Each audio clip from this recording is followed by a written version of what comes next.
ഇന്ന് പൂച്ച സാറിന്റെ ദിനമാണ്. കാലിലൊരുമ്മി ക്യൂട്ട്നെസ് വാരി വിതറുന്ന പഴയ പാവം പൂച്ചയല്ല അദ്ദേഹം ഇപ്പോൾ.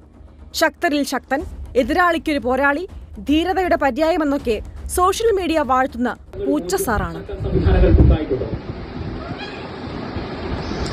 എന്തുകൊണ്ടാണ് പൂച്ചയ്ക്ക് ഒന്നിനെയും ഒരു പേടിയുമില്ലാത്തത്? സിംഹവും കടുവയും പുലിയുമെല്ലാം ഉൾപ്പെട്ട ക്യാറ്റ് ഫാമിലിയിലെ അംഗമാണല്ലോ പൂച്ചയും.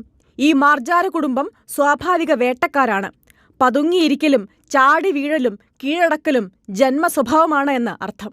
എന്തിന്, ആ വലിയ മൃഗങ്ങൾ കാട്ടിൽ ചെയ്യുന്നതുപോലെ തന്റെ ടെറിറ്ററി മാർക്കിംഗ് പോലും പൂച്ചയും ചെയ്യാറുണ്ട്. കണ്ടിട്ടില്ലേ, വീട്ടിലെ മേശയിലും സോഫയിലും നിർത്തിയിട്ട ബൈക്കിന്റെ സീറ്റിലുമെല്ലാം നഖത്തിന്റെ പാടുകൾ.